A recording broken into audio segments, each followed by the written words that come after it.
It's funny, a lot of people ask me, you know, when I'm going up to Alaska, oh, well, how do you sleep? The sun doesn't beat down on you all night long. It's just lighter during the night.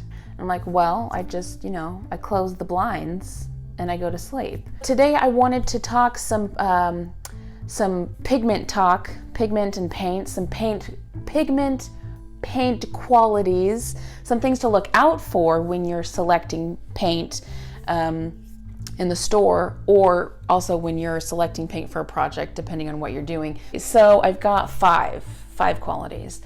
The first one is its level of smoothness. Now you can tell the difference between a lower quality paint and a higher quality paint by its level of smoothness. Generally, the lower grade paint will be more lumpy. They're going to be filled with more binders or more stuff.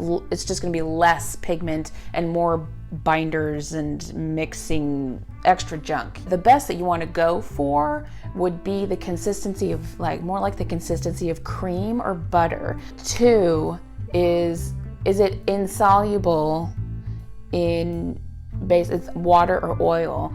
Your desired binder or vehicle. So in my case, I work a lot with acrylics, or at least water-based paints.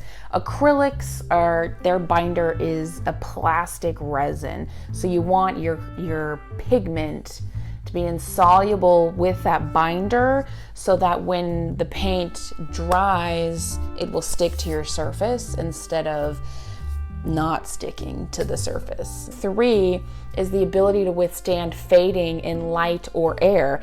Good example for this, I think, of photography. Photography is basically how much, it's the manipulation of light. There are certain photography printing processes that are more sensitive to light that like if you display it in an art museum, they're going to be in a darker room with a lower foot candle so that they last longer because they're more sensitive to light. Also, with really old paintings are also tend to be light sensitive. So this is a quality that's in pigments.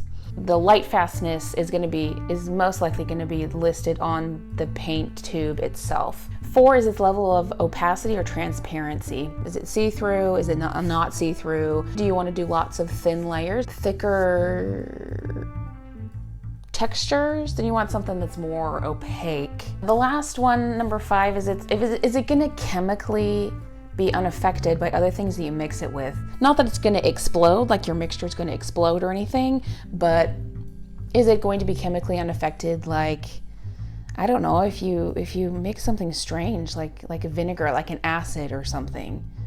I don't know. I don't know the chemistry too much behind it, but that's just something to keep in mind of. If you're mixing something weird with your paint, just keep in mind that chemically it may affect, in the long run, if it's something acidic, it may corrode or erode. And that may actually be kind of cool. So let me know if you have any other qualities that you like looking out for when you're making stuff. All right, so I'll see you next week. Bye.